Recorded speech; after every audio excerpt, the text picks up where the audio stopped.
Mbote, na bino souci bongoli bakulila mu yakola na biso na kati ya maso na biso nous a toujours appelé na bino pour na komema bino actualité au zeleka na kati ya République démocratique du Congo. Leo njoleo ezawana pour na koyeba conseil sabino au raté ata eloko moko te. Vous étiez très nombreux la fois dernière Ndenge Tuyambaki vice-président, il y a Dynamique Katumbi président. Bolbaki Ndeko Simo, Makambalbaki, Bansouaki pourrier, Bansouaki peut contrer, c'est normal, c'est la démocratie. Mais Lumbe, je vais la Katamboka, et on te benga pour la deuxième fois. Toi, bon, Kosoanae, pour Banwaza Pemeni, il y a président Katumbi Chapwe, Naïto Babon Kosolola, un mot de président Simo Boulu. Mbote Ndeko. Bolinzoto. Zoto Kimia. Mboka Peta Mwamalam. Mboka Zota Mwamalamute. Mboka Zota Mwamalamute. À cause de la coalition, à cause de la majorité numérique, où il y a nombre de députés, il y a fraude. C'est ni cour constitutionnelle à programmer bango biozo bakilelo za nommé na cour constitutionnelle kutu na nga otangira nga bomba cour constitutionnelle parce que cour constitutionnelle bango nde bazali lokola ba zuzio ya suka ya mboka mais bango nde bayokisa mboka oyo soni cour constitutionnelle wana. Cour constitutionnel, on est allé dans la poche, il y a Moutou Moko, il y a famille politique Moko. Ah, mais le Bézaki Kabila, donc tu m'appelles la poche.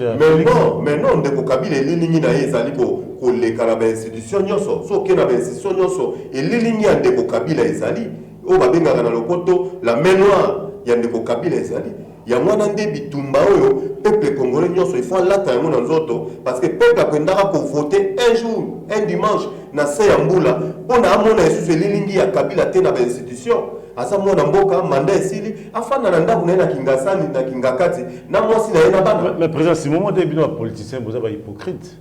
Comment lobby Kabila Bochaki Panzi Likolo, mais le même Kabila aza eloko moko na Félix. Mais vous autres, Félix, vous aussi plus Kabila. Non, Ndeko, moni, na koloba bosembo, toza bayi politique.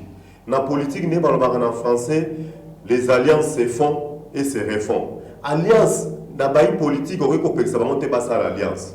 Mais il faut qu'on ait l'alliance. Non, non, il y a un lobby. La lobby, c'est que Kabila a mon centre. Kabila a géré Mboka Oyo, Mabé, Wana Ezali. Agiraki mabete soit agiraki mabe mais le fait ça sangana. Non. Ndeko Félix, bino boyebi ndenge Ndeko Félix a komaki na pouvoir. Biso tolobaka yango na bosembo. Biso bakatumbiste tolobaka yango na bosembo te. Toyebi Ndeko Félix lolenge ya komelaki na pouvoir. Akomaki ndenge nini? Akomaki na lolenge ya CMSA. Na ndenge ya COP. Na ndenge ya COP. Na sanité. Na ndenge ya rétro commission, na ndenge ya COP. Mais biso bakatumbiste. Lokola toza ba républicain. Le coup la tolinga mboka au Congo, pour tout ça na Congo biso. Biso bata tokotama, ata plaza na automatique. Président Katumbi na Félix babeta na bango. Mais boni représentant président Katumbi na Félix basolola. Basa bana mboka. Yango yoko na ngina ya koloba. Motindo président Katumbi yomo yebi bato kalabana kondimateke président Katumbi aza opposant ya président Kabila. Badbana robate, aza opposant te. Bayokanaka Kabila ndatindi Katumbi akota na opposition pour embrouiller bango. C'était le contraire. Katumbi ndi a renforcer opposition. Mais lelo, batunyo so ba comprendre que président Katumbi ya solo azali vraiment na kati ya opposition. Mais différence ya opposition ya président Katumbi zanini. Président Katumbi a opposition va bengi républicaine. C'est-à-dire toza na opposition teo ya koya adolelo na Félix Bolembisi na ya koboma. Et ça kolembisa te. Opposition républicaine ça kolembisa. Opposition républicaine za ne kolembisa. Non. Opposition républicaine. Non. Opposition républicaine. Non. Non. Liboso ya Kabila, il y a un adage qui dit quand on a affaire à un tyran, il faut se comporter de manière qu'on s'entend qu'on a affaire à un tyran. On avait affaire à un sanguinaire. On avait affaire à quelqu'un, il peut se réveiller le matin, on vous arrête, on s'embête, et l'autre côté, on s'en dit 3 mois d'abord, on est venu sur le sang, on a tout ça, on s'embête, motif bakangé la biso, et il y a on a qu'à se mon tomo bazara na pouvoir. Il y a un motif de wana, tout ça qui est dans l'opposition, dans le système, il y a ANC, au Mandela, le que des fois, quand toutes les voix pacifiques sont épuisées, seule la violence reste comme une option. C'était ça l'option de Zwaki. Tant que mon déposé dans l'immédiateté, na bapostolo ya Nzambe ntango moto aza alimioni te na baeglise ya Nzambe depuis biso tokola na mboka oyo tomona Mobutu Maréchal Mobutu le grand dictateur ndenge eyebani na molongo tomona jamais Maréchal Mobutu kotinda ordre babeta bato masasi na kati ya église tomona jamais kala tozalaka soki tozala bamarche tokobengana Maréchal Mobutu soki tokimi na église basoda ya DSP ya kala batelemi baokota na kati ya église te mais lelo touti komona yango na régime outi kokende donc mpona bango respect moko na bato eza te na mboka kofinga monseigneur Mosengo kofinga basali na Nzambe kofinga bakulaka nyonso ya mboka bango kuna bafingaka bato nyonso parce que bazali na yemei batambolaka na yemei oyebi yemei bien de ça bisoti nga nayebi yemei tokenda osambela ye dimanche na église tata Yesu Kristo nde yemei mais tala bato bakomi ti basali Nzambe na bango mosusu donc moni bato so mabe eleki abino pour ça Nzambe non Nzambe na bino biso Moïse Katumbi yemei pa na bino non biso epa na biso Moïse Katumbi aza yemei te d'accord akoyokanga biso tobengalaka babien aimé so toza epa Moïse Katumbi na réunion Moïse Katumbi soki akoti abengaka biso chapele pas mauvais malade mais non Moïse Katumbi aza servant catholique Moïse Katumbi aza chrétien ndeko tika na yebisa oyo natambola na fanda na bapoliticien ebele na mboka oyo namona na bapoliticien te boza na réunion boye ere losambo ekoki ada bombola bengana ere losambo ekoki ayesi bino te nakende osambo ada bombola bengana kaka zaka nde ngo te non ada bombola bengana nga te ada bombole lisolo ya ada bombole ezali te nani ayebi so ada bombola bengana ndako yebisa oyo ndeko biso bakatumbiste tolobaka bosembo alanda kote mbongo ezali non nalandai mbongo te ada bombola bandaki kopesanga mpe misolo ada bombola bandaki kopesanga mbongo nakowangana te na mosala tobandaki kosala na parti ocomprendre mais eloko nakabwanaki na ada bombole tokabwani na idéologie mais tokabwani na relation bomoto te tika nayebisa oyo te na ada bombole kulutu na nga napesi mbote place azali tosololaka mikolo nyonso tobenganaka mikolo nyonso encourageaka nga kuta andimaka nga ekoma lokola référence ayebisaka bamambo mosusu ya parti na yeke bomoni Simon ntango azalaki d'accord te na nga adémissionnaki nakomela ada bombole lettre ya démission naza nango naza na accusé de réception ntango ada bombole alobi ke azosupporte candidat ya lamuka te alors biso bakatumbise Moïse Katumbi apesaki vision na ye eke mpona mboka oyo ebonga epuis Moïse Katumbi azali na raison lelo candidat oyo mosusu bato mosusu basupportaki yango kaka elilingi ya Kabila ezali te fayulu candidat na biso alamuka na FCC boyelo moda na FCC te en tout cas bon ndenge bato ya mayele batangisa biso dans la vie on dit jamais mais eza mpasi mpo tozala lobby eloko moko na FCC lobake batubela ndenge président Félix alobaki alingaka te komona moto ya masumu bato ya mabe bafuta masumu na bango malingaka bato ya mabe batubela soki FCC batubeli base repentir epuis basali profil bar soki bauti kosala mabe bauti kobikisa bino na likambo moko boye bobatami nsima motu nde babatami nsima président Félix wana munoko nyonso bazotya wana ya pamba FCC parapluie na bango babatami nsima ya président Félix. Président Simon Aboule président de la République ake na mboka Belgique batebe babi ke asali tula mwizi ya zaza kote moto za kopela ya kimi bato bakobima na balabala bino pe le 13 juillet bokozala na balabala. Comment les autres kozwa penza mobembo ya mokonza mboka? Bon, mobembo ya mokonza mboka naza ni membre IDPS, naza ni porte-parole à la présidence de la République, maintenant que l'on tant que républicain, président de la République, mboka oyo ezali na mikakatano ebele ya ebele.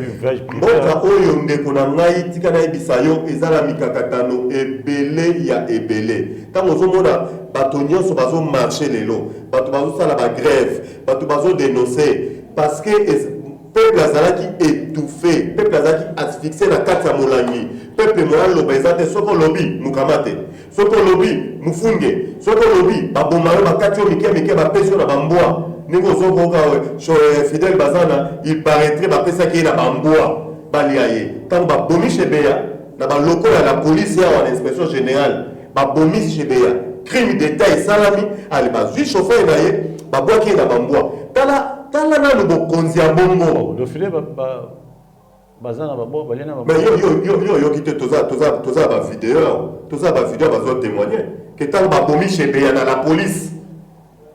Allez, chauffeur na yatika ki na motuka ba yiba kotise na makasi ko azaki ngambe aza résistant. Ne ba neutraliser ba boake bimelena ba mbwa na sima ya ba mbwa ba chef policier pour baliaye. Ozomona ki na régime ya kala et bébé ça régime per le lot. Non, il y a une différence. Régime ya kala et bébé ça qui na mentalité ba ndeko na biso ba policier. Les lobbies sont toujours ça la marche. Au lieu qu'il y a ça c'est mon côté. N'a ya kufi. Banda to ça ba marche ao. Tozo bol to boy toi wana. Pe to longi yango ba retirer yango. Suspension bazo ba suspendre les gens le côté za de soni. Loi wana ba retirer yango. Loi ne ko ki kolekate. Pour biso peuple majorité tozo se reconnaître na tozo s'identifier na majorité baza en parlement. Donc, Bango Baza, c'est le ciel et la terre. Mais le gouverneur a bien marché, ça souhaité pour ne pas perdre Banilé à Bango, fait ça là, mais à Binopé, bon, ce qu'on est. On dit Gentini, dans un ça Gentini, mais c'est un citoyen congolais le croyez. Un citoyen congolais le croyez. On dit non, et ça dit, régime qui peut implanter dans Mokoyo, il y a que Bangi sa peuple congolais. Moutouma le bâti pour Bakangayo, Bakobomayo. Mais c'est Gentini, Aza Messie le Kolanga, Aza citoyen congolais le Kolanga, Azana, FCC na Kanaye, ou Azo la politique, ba nommé ba tcheye gouverneur. Ah ça pour Namboka, pour FCC. Non. Il est gouverneur. Il y a mon azoya. Pour la bataille, pour la bataille, la Mouka, la dynamique, il y a mon opposant de FCC. Kwambouye ngate. Pour ba FCC bazana ba journaliste na bango, bazana ba soda na bango, bazana ba toaner, ba kuna bazana nyoso tout. C'est une véritable machine, il y a ko nyoko la peuple congolais. Yango nazo bandeko Gentini o ezali yumbité. En tout cas, ngana kanisa ki kolonga na yumbi, il fallait que paiement. Il fallait que paiement ke na otiko sala makambo moko ya mabe entité ya yumbi mabe na paiement. Mais yo no permite o mbang na Kisasa. Depuis o na Kisasa na actif na yo tozo compter déjà mort d'homme na makambo leka ki na grand marché. Bilan na yo déjà yango wana obandi na ville ya Kisasa. Mais c'est une mobile. Tango Kabila c'est une démonata. Tango ya ba teke o kimbuta de ta bomi zeka Kabila bomi. Non. Tango Kabila. Non, plutôt Kabila. Mais le longo tu sais. Comme Gentini ngo. Ngana za na preuve. Naza na preuve moko. Te le bolo baka mo. Na ba telo li solo. Te le bolo baka mo. Na marche benato tango la marche. O to kena ko boya ba loi wana ya meseminaku na mese sakata. Na ko so poni na so be ga ba mese po na mboko honorable azate. N'importe excellence honorable azali sous-souté. Bisous tout aux excellence, tous honorable. Pour mouton il faut pas bien gagner honorable. Alors ça la makambo exactement na honorabilité na katina mo donc azo honorabilité. Mouton il faut pas bien gagner excellence. Alors ça la makambo excellence exacté. Pour aza excellence de aza forceur. On comprend bien. Donc ndeko Gentini aza na pouvoir de Yakopé qui s'appelle peuple congolais a manifesté. Dans un régime, il y a information. Dans un régime, il y a demande d'autorisation. Mais c'est Ngobila, autant constitution, bien. Dans un régime, il y a information. Dans ça, mais sur la mesure sécurisée. Mi que c'est qui sont informés. Non, mi que c'est qui sont informés que toko tambola. Bande quoi IDPS par tambola. L'obligé dit. Biso bande quoi la muka toko tambola. Lundi le 13, to informé. Ce qui a un gouverneur, à ça la moussalo constitution et c'est yo gouverneur, ceux qui sont informés, ils ont pas mesure pour encadrer. On va attaquer Covid. Mais bon, attaque la cortège. Yo tango la cortège. Allez quand on tapis rouge dans terre de Covid, voilà, tous aucun nasuka, ya masona biso mama kitoko penza et vous me la raté. Lelo Moïse Katumbi a tombé le mongongo, alors penza Ekoinda. Donc le 13, vous a déterminé pour la marche. Ce qu'on marche à pour Kabila Kende et Longona Félix, tout le canin penza. Te marche to sala ezali pour la boya présence yande qu'on a biso Malonda Ronsa na présidence ya Seni parce que yé moto azaka na nzungu oyo nanga a nomaki ba député yé moto azalaki na nzungu oyo nanga fabriquer qui va président de la République yé moto azalaki na nzungu oyo nanga fabriquer ka ba sénateur na ba député nyonso tout yango tolobi lokola to boyi mambo ya kisheri soki to chaki na se biso la muka Et ça parce que tu as au Congo. Tu as quitté Mboka et Biso, tu as quitté Mboka. Tu as dit, moi, Mboka Félix. Tu as dit, moi, Mboka, tu as dit, Tata Naye. Tu as dit, Baleki Naye. Dès qu'il y a présent Félix, moi, je vais vous donc, tu as dit, Asa moi, Mboka. Asa te le bah Mercedes qui a tata te maman te tata moi c'était non côté moi la classe c'était Félix Tshisekedi azali moi Mboka donc ça c'est ma bé te to vite ka non non mambo ya nino ya enregistrement illicite pour le ben non biso to bi boy so ki biso to tchela bozo couvrir kaka ya non non so biso to tchela ki président Félix Nassé biso particulièrement état ki ba katumbiste to yebi ke président Félix non non et yebani ke président Fayulu mutaganya ki be élection candidat à la muka au biso nyoso to vota qui est majoritairement mais état moyini l'état moyini on a fa ndiongo kulutu na lobaka l'état moyini azui moto mosusu bati a ewana pona koluka ko bundisa bana mboka bango na bango babunda po moyini ata lokola tango bana mike bazaka kala so tozo so noka sata côté na bango babunda azwaki image wana le président Simo bilo biki malonda yete butambo na balabala bozi bato bino bokolinga boche muto bolingi wana bo ayepe na Assemblée nationale majorité RCC balobi pe yete mboka kosuka non non non non biso toza na makambo ya ko imposer te problème na biso ezali ba hospice wana tango ezalaki organisé et ça bazwa qui repos monseigneur cardinal alobi bon lokola consensus non to dégager consensus te moi ba esprit échauffé ba argument ya koto ba argument boye cardinal alobi to paiement moke après 1 heure après 2 heures to songa lisusu na masolo poto solo la muto alingi mboka akimaka mesa masolo te muto alingi mboka solo parce que to saka na Congo cardinal baki to songa sima to solo la tango ba bimi na moi repos mais motoba oyo baza na obédience na l'état moyinio to yebaki akala nde bakei kosala communiquer yo somo na mo ezaka bomo de l'autre peut sa raison na bato babi ke IDPS bakomi kozonga na masolo na lamuka mais soki IDPS a sarani na lamuka mabeza na IDPS na lamuka na kamususu wana bakati baza pene o babengaka proximité zawa FCC cache on va ensemble non yango na lobi soki IDPS ayebi ke lamuka eza bandeko na ye lamuka toyebi ke bandeko na biso IDPS baza bandeko na biso bayibaki bino pouvoir non na kati ya libota ata so mwana moko akosami na bavoisin mais soki aye alobi te voisin wana kote nakendaki osolola na comprendre kaza mutu mabe voisin wana aza bien te nazongi na libota na ngai bokoyamba mona te IDPS aza mwana libota potosilisa ndeko Simon Boulou vous assure vraiment que les 13 vont réussir ou bien mbongo na bino po babi ke Katumbi asombaka ne batu babi pe makasi zuboy c'est que déjà moi poche tondaki déjà ou déjà katanga c'est kotoyo vous assure vraiment que Kinshasa penza koninga oui bito babengaka président Katumbi la personnalité de bienfaisance ezate pona mbongo eza oyebi na kosala bolamu tokovive na zamba mbongo ezate mais na koleka na moni okangami na mutambo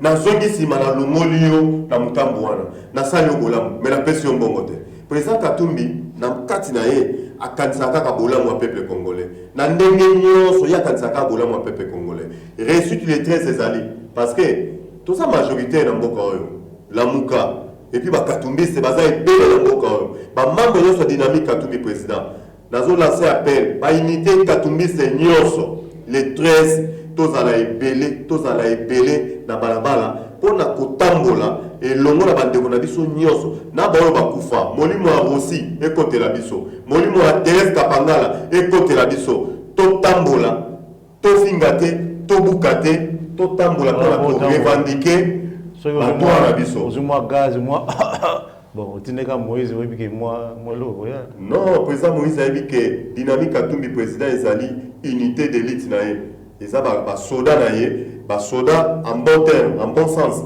eza basoda to bakenda koboma bato biso tozali bacommando ya Moïse Katumbi mais titulaire na mona ke souter comme ka mikolo ka Simon nani on a appelé la titulaire Non, aux salissons Ndeko Jakindala. Oui, titulaire de la bonne oui, Ndeko Jakindala. Ndeko Jakindala. Non, Ndeko Jakindala, président national, il y a Dynamique Katumbi président, puis cofondateur, il y a Dynamique Katumbi président. Azali. Dynamique Katumbi président, et ça, et pas la mission de ça, dans le parti fondateur. Nengeza ke bofuka babino nyoso iyo botombola bo bate biso la dynamique Katumbi président batonyo so bazala cofondateur donc ezali bongo merci pour ndivengo moi mbote mbali msat dans ta poto bon mboteka bandeko na biso a diaspora biso toza na terrain tozo bunda la lutte continue bitumbo to bunda ki pona libération to kanisa ki simbi à 100% or simbi ka à 25% parce que mutumo kwa longwe quand même bien qu'azo batamana mulili akomi elilingi azo tambolaka mais tozo continuer bitumba oyo na basi ke na kati ya lamuka pe longo na bandeko nyonso ba ko comprendre le sens ya bitumba so yipe bandeko na biso ya IDPS ba yebi ke toza bandeko ba yebi ke toza esika moko to bunda bitumba ba beta biso masasa esika moko ba tumba biso na ba siège esika moko ba yebela ngonga yango ba yebela bazala redevable devant peuple congolais biso nyonso tous à l'Elongo pour tout travailler pour la peuple congolais. Merci beaucoup. Et nous disons un grand merci à Maman Marie Colette Massokou depuis la France. Un grand merci également à Yves Makali depuis la France également. Et Tobo Sanité, M. Willy Weston Nakatami Kili, Topé Sobé, Mamotebele, Botika Malam.